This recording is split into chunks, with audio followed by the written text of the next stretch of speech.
Sir मेरा question ये है कि जैसे मैं टीचिंग सेक्टर में हूँ, तो सर ये लगता है जैसे कभी-कभी हम क्लासेस में जाते हैं बच्चों को सिखाने के लिए, लेकिन बच्चे सीखना नहीं चाहते। वो सर रील्स, इंस्टाग्राम, यूट्यूब और गेमिंग इन सब में बिज़ी हैं। सेम चीज़ होती है जैसे हमारे साथ। जैसे अभी लेटेस्ट में आपका एक वीडियो अपलोड हुआ एआई से जनरेटेड। तो हम लोगों ने देखा उसको और उसके बाद थोड़ा-सा अंदर से आग टाइप की आई। फिर उसके बाद हमने पढ़ना शुरू किया चीज़ों को, एआई क्या होता है, कौन-कौन से इस समय टूल्स चल रहे हैं एआई के। लेकिन सर मैंने फिर से ये ऑब्ज़र्व किया और काफ़ी लोगों को मैंने शेयर भी किया कि वहाँ पे हमें ये तो समझ आया कि हमें एआई टूल्स के बारे में जानना चाहिए, उनको सीखना चाहिए। लेकिन फिर भी हम सीखते क्यों नहीं उनके बारे में? फिर हम गिव अप कर देते हैं, फिर वही रील्स और Instagram, YouTube reels, Facebook reels यही सारे में बिज़ी हो जाते हैं। तो कहीं न कहीं सर ये जानते हुए भी कि हमें अपना टाइम वेस्ट नहीं करना चाहिए, फिर भी हम अपना टाइम वेस्ट करते रहते हैं। अच्छा, एक बात बताइए, मेरा आपसे एक क्वेश्चन है। आपने एक क्वेश्चन पूछा, मैं आपसे एक क्वेश्चन पूछ सकता हूँ? Yes sir, yes sir. मेरा आपसे एक क्वेश्चन है कि इस दुनिया में क्या आपको पता है कि 99% जो लोग होते हैं वो इतने सक्सेसफुल नहीं हो पाते हैं अपनी लाइफ में, यस सर। और जो 1% या उससे भी कम, मान लो 0.1% या 0.01% ऑफ द वर्ल्ड्स पॉपुलेशन, वो कुछ कमाल का कर पाते हैं। Yes sir. तो ऐसा क्यों होता है? क्या डिफरेंस होता है उन लोगों में? सर वो फ़ोकस रखते हैं अपने काम पे और डिस्ट्रैक्शन से बचते हैं। आपको क्या लगता है कि जो लोग ऐसे हैं जो कुछ कमाल का कर रहे हैं दुनिया में, फॉर एग्जांपल इलॉन मस्क हैं, उनकी लाइफ में अगर वो डिस्ट्रैक्ट होना चाहें तो क्या डिस्ट्रैक्शंस की कमी है?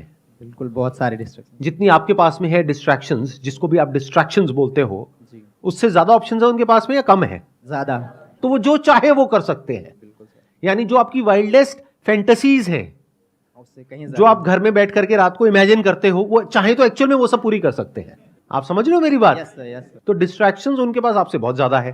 फोकस कहां से आ रहा है उनके पास में? उनके पास में तो वो सब कुछ है जो उनको चाहिए, उससे बहुत ज्यादा है। तो ये फोकस कहां से आ रहा है? एक मिनट, ये इंपॉर्टेंट क्वेश्चंस हैं। बोलो मत, सुनो आराम से, ठंडे दिमाग से।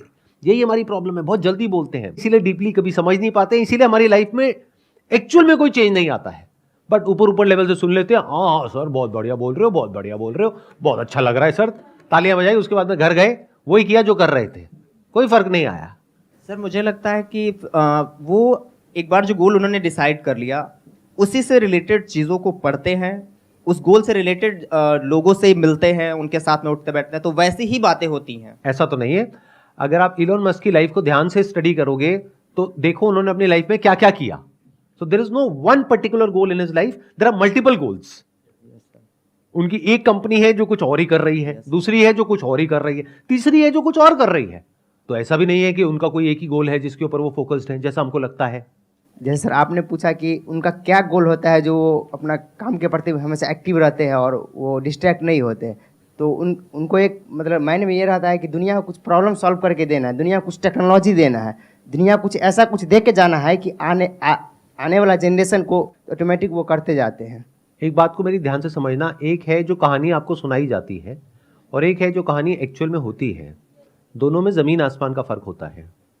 एक स्टोरी है जो ये लोग आपको सुनाते हैं या जो आप तक पहुंचती है, और वो कैसे पहुंचती है? एक मार्केटिंग की, पीआर की पूरी दुनिया है जिसके थ्रू एक कहानी आपको बताई जाती है। और एक्चुअल में जो कहानी होती है वो सिर्फ उस इंसान को पता होती है कि एक्चुअल में कहानी क्या है। मेरी बात आई एम नॉट श्योर आप में से कितनों को समझ आ रही है, कितनों को नहीं आ रही है। एक है आपके माइंड में जो इमेज बनी हुई है एक पर्टिकुलर एंटरप्रेन्योर की, जो हो सकता है पीआर की और मार्केटिंग की पूरी मशीनरी है, उन्होंने एक स्टोरी क्रिएट करी है और उस स्टोरी के अकॉर्डिंग, उस नैरेटिव के अकॉर्डिंग कुछ एक्शंस ले रहे हैं जिससे कि उनकी इमेज पॉजिटिव बिल्ड हो आपके माइंड में, जिससे कि आप उन पे ट्रस्ट करो और आपको लगे कि वो बहुत अच्छे इंसान है। क्योंकि अगर आप उन पे ट्रस्ट नहीं करोगे तो वो कोई भी काम नहीं कर सकते हैं। अगर वो कोई भी काम में सक्सेसफुल होना चाहते हैं तो उनको आपका ट्रस्ट चाहिए। तो पहले तो इस कहानी को डिकोड करना सीखो लाइफ में, और उनको छोड़ो। आप भी तो ऐसे ही हो। एक कहानी है, आप में से कितने हैं जो मैरिड है? हाथ ऊपर करिए। तो एक कहानी है जो आप अपने हस्बैंड को या वाइफ को सुनाते हैं, और एक कहानी है जो एक्चुअल में आपके अंदर चलती है। दोनों में फर्क है या नहीं है? हर इंसान का एक होता है एक्चुअल मोटिवेशन, वो अगर उसने आपको बता दिया तो आपको उस इंसान से नफरत हो जाएगी। तो एक है उसकी रियल मोटिवेशन, एक है जो वो प्रोजेक्ट कर रहा है। मेरी बात समझ नहीं आने वाली, 99% लोगों को नहीं आने वाली।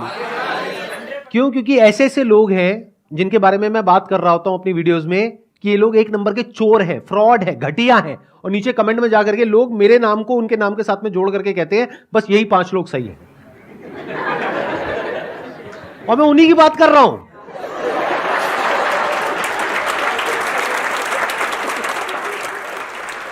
चलो आपको बड़े सिंपल तरीके से बोलता हूं, अगर अभी भी नहीं समझ पाए तो भगवान ही आपका मालिक है। मैं उन लोगों के नाम नहीं ले सकता क्योंकि बहुत बड़ी कंट्रोवर्सी हो जाएगी, बट द पॉइंट इज ऐसे लोग जो आपके माइंड में आते हैं 5-10 लोग जो आप कहते हो अरे ये बहुत बढ़िया है, ये बहुत बढ़िया है, ये बहुत बढ़िया है, ये बहुत बढ़िया है, there is a strong possibility उसमें से 99% बहुत ही घटिया लोग हैं अंदर से।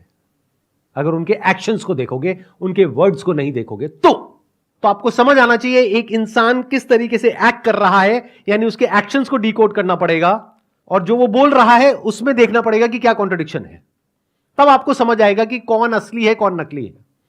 आपके लेवल पे जो 4-5 लोग हैं जो समाज पे कंट्रीब्यूशन कर रहे हैं, तो उनकी कंट्रीब्यूशन को देख के ही पता चल जाता है ना कि क्या वो लोगों के समझ के लिए भला कर रहा है कि क्या कर रहे हैं। नहीं पता लगता है क्यों? मैं बता देता हूं। 3 तरह के लोग हैं, आराम से फिट कर लेना इन 3 कैटेगरीज में लोगों को। एक वो है जो अंदर से भी करप्ट है, बाहर से भी करप्ट है, पता है ये आदमी तो चोर है। दूसरे हैं जिनके जो काम है वो बहुत ही घटिया है, लेकिन बाहर से इमेज ऐसी है कि वो बहुत अच्छे इंसान है, यानी उनकी बातें बहुत अच्छी है, बहुत पॉलिश्ड है, बहुत साफ सुथरी है, बहुत लॉजिकल है। आप सुनोगे आप मंत्र मुग्ध हो जाओगे सुन करके। आपके हाथ ये जो 2 अलग अलग हैं वो आ करके ऐसे जुड़ जाएंगे और आप ऐसे सर झुका लोगे, तो वाह क्या बात है। यानी उनकी बातें बहुत कमाल है, आप उनकी बातों में ऐसा खो जाओगे कि और कुछ आपको समझ ही नहीं आएगा, आपका मन करेगा बस बैठ करके उनकी बातें सुनते रहो। आपके दिल में ऐसी रिस्पेक्ट होगी उस इंसान के लिए जिसकी कोई हद नहीं है। उस इंसान के लिए आप लड़ने मरने कटने को तैयार हो जाओगे। अगर मैंने उसका नाम ले दिया तो आप बौखला जाओगे, ये क्या बोल रहे हो सर, ये किसके बारे में आपने क्या बोल दिया। ये दूसरी कैटेगरी के इंसान में फर्क समझ आ रहा है। बाहर से बहुत ही इंटेलेक्चुअल, लॉजिकल, प्रैक्टिकल, लेकिन जब उनके एक्शंस देखोगे तो वहां पे आपको सिर्फ ग्रीड नजर आएगी, सेल्फिशनेस नजर आएगी।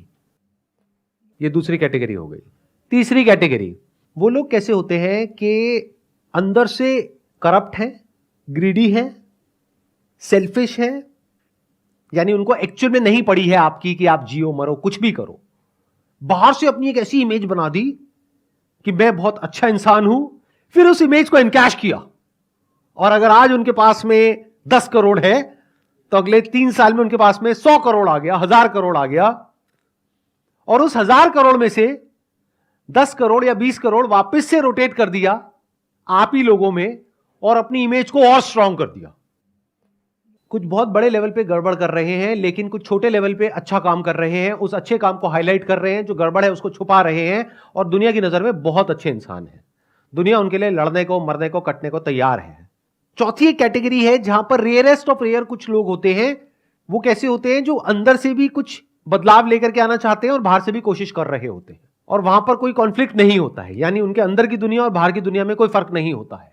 जैसे वो अंदर से है वैसे ही बाहर से है, यानी कि कोई प्रोपेगेंडा नहीं है, कोई पीआर नहीं है, कोई मार्केटिंग नहीं है, जो है सो है। बट ऐसे लोग रेयरेस्ट ऑफ रेयर होते हैं। अब ऐसे लोग कैसे बनते हैं? क्या ये आपका क्वेश्चन है? इस कैटेगरी में आपको आना है या बाकी की जो 3 कैटेगरीज है उसमें आना है? क्योंकि जो बाकी की 3 कैटेगरीज हैं उन लोगों के पास भी पैसा कम नहीं है, पावर कम नहीं है। अगर उस तरह से आप फोकस होने की बात कर रहे हो तो आपको क्या चाहिए? आपको ग्रीड चाहिए, आपके अंदर लालच होना चाहिए। बाहर से आप जो मर्जी दिखाते रहो, अंदर से डिजायर फॉर मोर होना चाहिए, हंगर फॉर मोर होना चाहिए। जिसके अंदर है वो आगे बढ़ता रहेगा, कितना ही आगे बढ़ जाओ कोई लिमिट ही नहीं है। जिसके अंदर नहीं है वो नहीं बढ़ेगा। इन सिंपल वर्ड्स, उसके लिए बर्निंग डिजायर चाहिए अंदर से वो करने का। तो रास्ते में जो भी आएगा आप उसको मिटा दोगे, हटा दोगे और आगे बढ़ते चले जाओगे अपने गोल की तरफ। तो क्या इस तरह के गोल सेटिंग की आप बात कर रहे हो? इस तरह की ग्रोथ की आप बात कर रहे हो जो आपके लिए तो अच्छी हो, बाकी सबके लिए चाहे बुरी हो उससे फर्क नहीं पड़ता है। जब आप ग्रोथ की बात करते हो तो आप ऐसे ही लोगों को देख करके चमकते हो और ऐसे ही बनना चाहते हो, चाहे आप एक्सेप्ट करो या ना करो। तो आपको इससे फर्क नहीं पड़ता है कि वो इंसान जो आपका आइडल है वो करप्ट है अंदर से या एक्चुअल में अच्छा इंसान है। आपको बस उसके जैसा बनना है, उसके लेवल पे आना है, चाहे उसके लिए उसको भी हटाना पड़े वहां से तो आप हटाने को तैयार हो, बाकी सबको कुचलना पड़े आप कुचलने को तैयार हो। आपको किसी से कोई फर्क नहीं पड़ता है।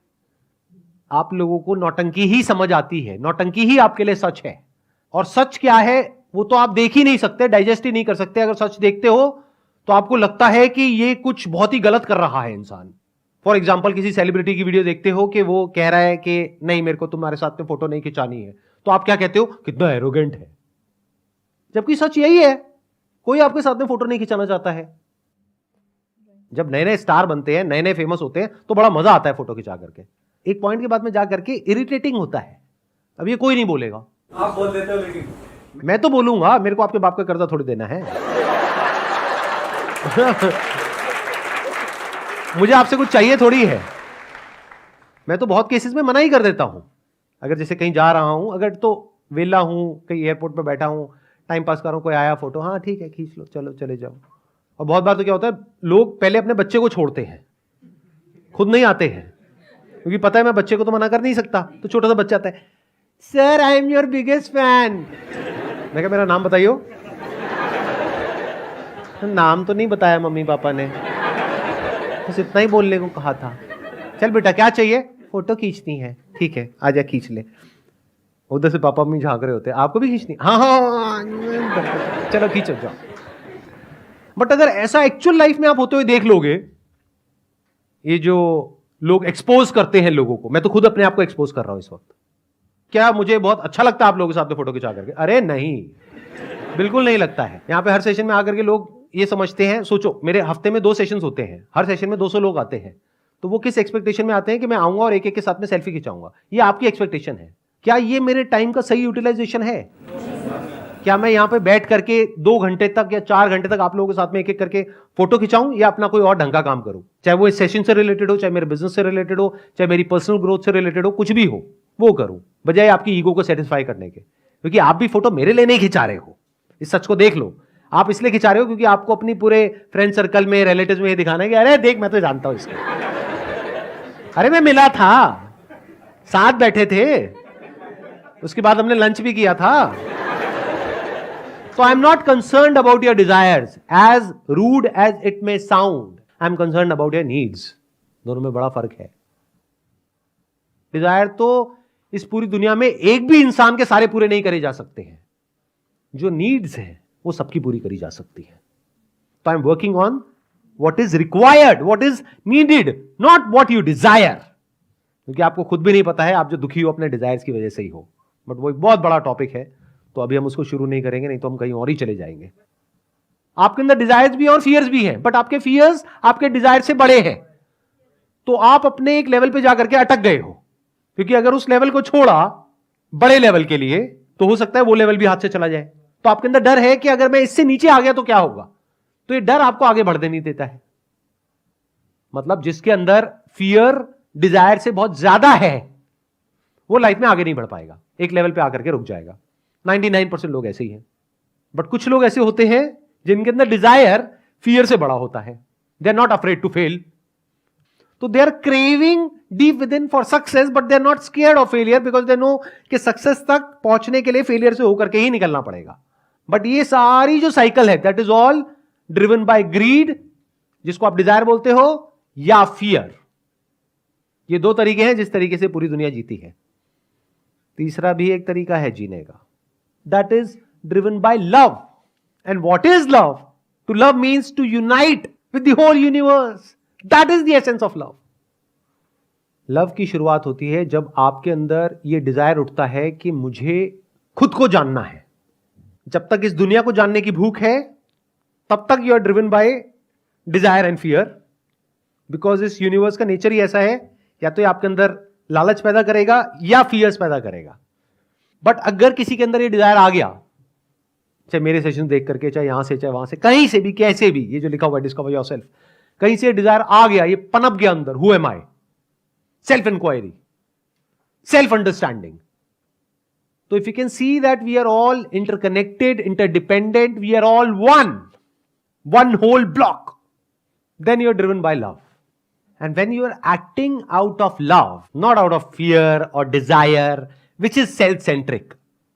Desire और fear का basic nature ही यही है, basic structure ये है, it's always self-centric. उसको सिर्फ खुद की पड़ी है. जैसे इंसान को सिर्फ खुद की पड़ी है. एक जंगल है, वहां पर मान लो करोड़ों जानवर हैं. उस पूरे जंगल को 1 मिनट में हम लोग मिटा देंगे अपने फायदे के लिए. तो इस डिजायर की वजह से और फियर की वजह से हम किसी भी हद तक जा सकते हैं, कुछ भी कर सकते हैं. But once you are acting out of love, तो you are free even from this identity of being a human. Then you are just a being, and that is a very different way to live.